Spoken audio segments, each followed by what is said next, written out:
chamado auristo. O que é? É um tempo verbal. É um tempo verbal chamado auristo, que é o que é semelhante, não é igual, mas é semelhante ao nosso passado, tá? Tem uma terminação um pouquinho diferente para designar esse tempo na língua grega. Por que eu estou falando isso e por que isso é importante saber? A designação desse tempo chamado auristo significa que foi uma ação feita no passado e que essa ação no passado foi uma ação completa e feita e realizada. Não é uma ação contínua. Então, quando o texto diz todos pecaram, então quer dizer que a raça humana inteira, né, o ser humano inteiro, pecou em um único ato passado. Todo ser humano é culpado de um ato específico no passado. Não estaria, ou seja, poderia estar, porque todos estão pecando. Você entende esse uso do gerúndio na língua portuguesa? Pecando, ou seja, eu peco hoje, eu peco amanhã, pequei ontem, peco hoje, e um pecado contínuo. Não está colocado dessa forma. Está colocado com uma ação feita no passado. Então, todos pecaram. Uma ação única, exclusiva e completa no passado. Então, quando é escrito, né, nessa carta que todos pecaram, isso inclui eu e a você, em Adão, ou seja, naquele estágio, no primeiro estágio, quando Adão entra e peca, todos nós pecamos. E todos, né, sem exceção, pecamos em um único ato no passado. Pronto. O pecado veio do homem, do ser humano que pecou, né? Foi um pecado, um ato específico no passado.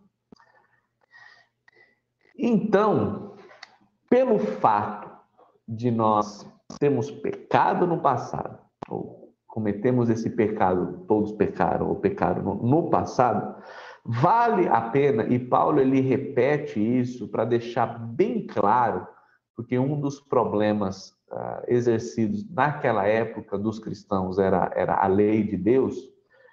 Ele quer deixar bem claro que esse primeiro estágio da história humana, que é o pecado em Adão, né, o começo, e todos pecaram, não tem correlação nenhuma com a lei de Deus, né? Romanos 5,14 vai deixar isso bem claro, e diz assim: todavia, a morte reinou desde o tempo de Adão até o tempo de Moisés, mesmo sobre aqueles que não cometeram pecado semelhante à transgressão de Adão, o qual era um tipo daquele que haveria de vir.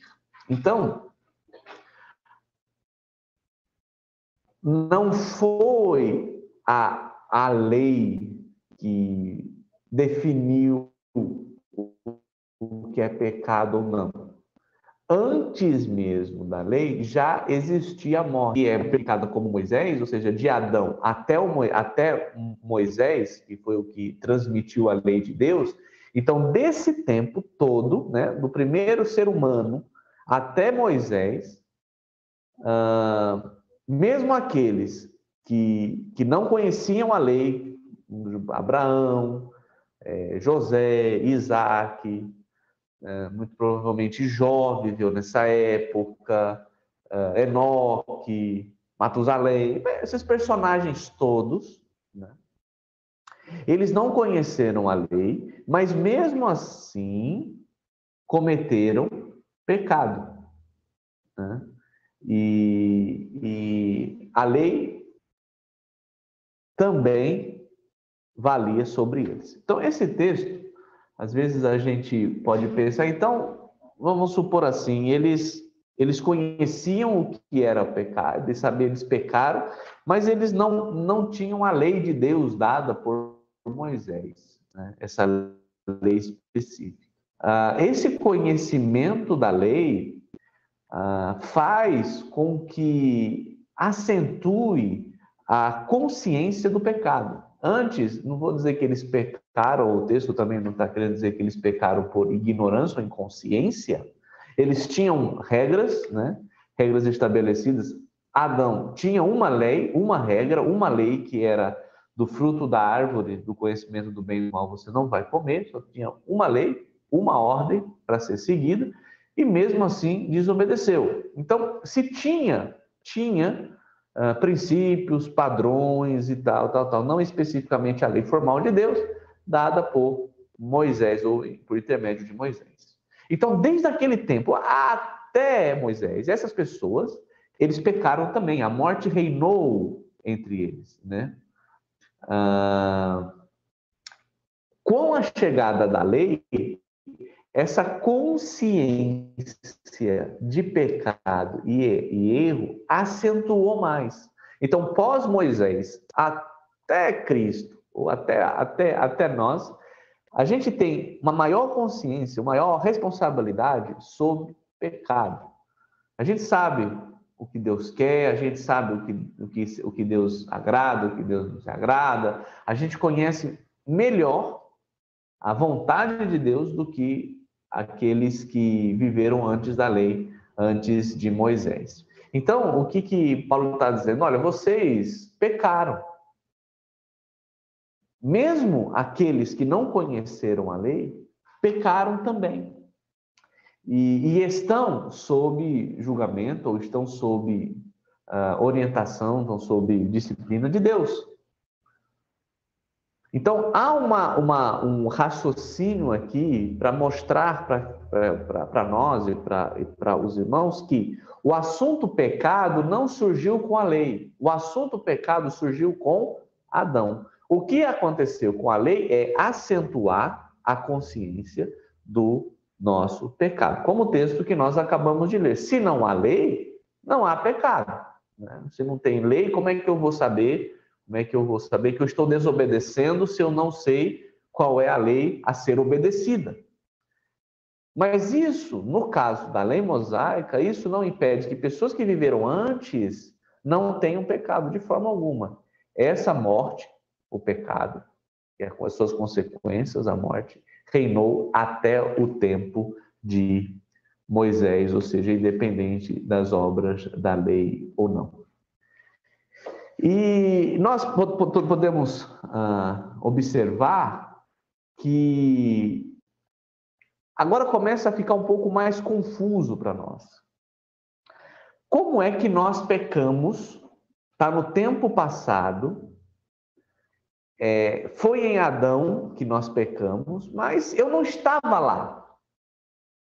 Não fui eu que desobedeci a ordem dada por Deus a Adão de comer o fruto proibido.